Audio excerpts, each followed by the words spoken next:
I've been using Paperlike for about a year now, and I have some insights to share. For those who don't know, Paperlike is a matte screen protector that goes on your iPad and makes it feel like you're drawing on paper. Now, in this video, I'm going to share the insights that I've been gaining over this 1 year and also answering some of the questions that you've been asking me on the last 2 Paperlike videos. So let's start with the reason why you would buy something like this. Does Paperlike actually make it more enjoyable to draw on? That is the whole purpose of this product. In my opinion, I feel like drawing with Paperlike is more enjoyable.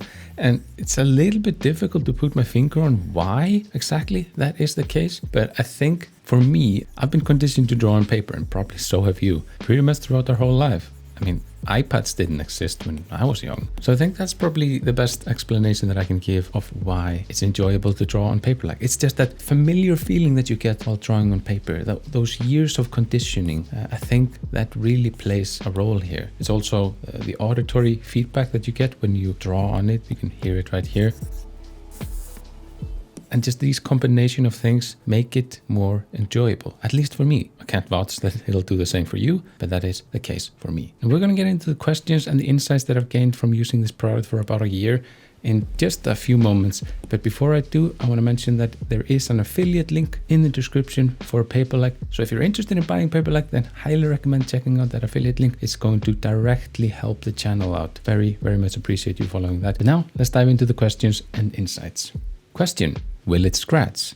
Yes, Paperlike will scratch because it's a plastic material. If you put pressure on a plastic material like this, which is the case when you actually draw with the Apple Pencil, it will leave marks on it. So that is definitely something that you need to be mindful of. Does it show up? Does it bother me? Does it distract from the experience?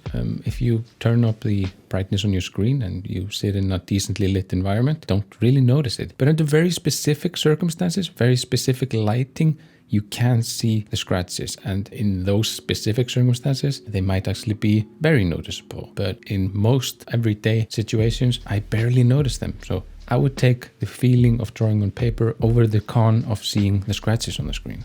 Question number 2, will it wear down the Apple Pencil nib? Well, yes, it probably does, but I thought it would be worse, honestly. I haven't had to change out my Apple Pencil nib the whole time that I've been using Paperlike, so that's some conclusion. I don't know how much you draw specifically. If you draw 8 hours a day or something like that, and you might see more wear and tear than I do, but that's just my experience. But I have a comment from Andrew. He commented on my last Paperlike video, and he went into detail about how the experience has been like for him, and this comment has about 1,200 likes on it, so I think some of you are synchronizing with what he's saying. He's had to change out the Apple Pencil nib after about 1.5 years of extended use, and the Paperlike screen protector itself, it does wear off eventually, so he's had to change that as well. But the good thing is Paperlike comes with 2 screen protectors. Some of the competition only ship you 1, so that's definitely something to consider when you're ordering these.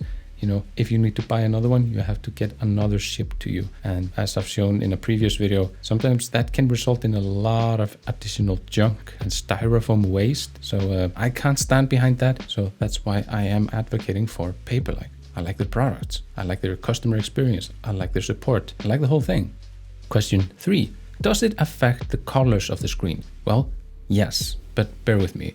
If you put something in front of the iPad screen, it will affect the colors in some way.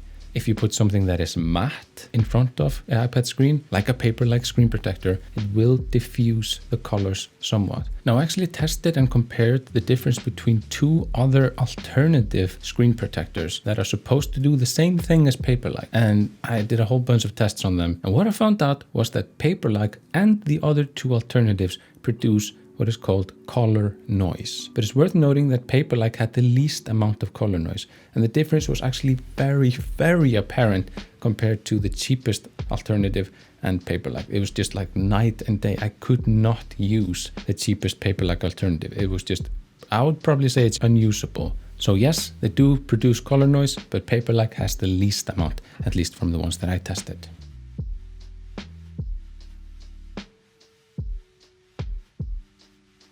How long does it take to ship it to your house? It's a pandemic, there are a million factors there. I would advise, if you want to get it quickly, go with a premium shipping option. They have it. So if you want to get your hands on it quickly, then that's an option.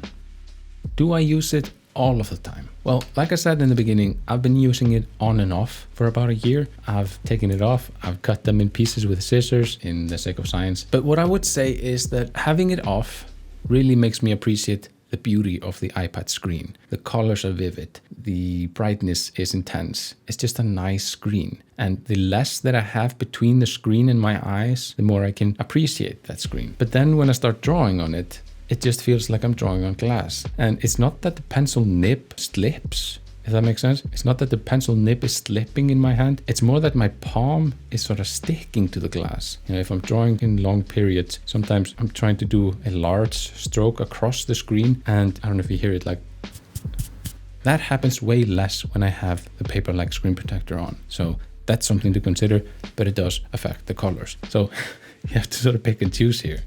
Zebranaut Smith asks, how does it handle glare? The way I would say that it diffuses the glare. So if you have a point light source pointing directly at the screen and going into your eyes, bouncing off the screen, it's going to diffuse that light source. In an ambient environment like a living room, this produces a very nice looking screen. Actually, it's a sort of matte textured screen, and the reflections seem to be dampened a little bit, or diffused at least.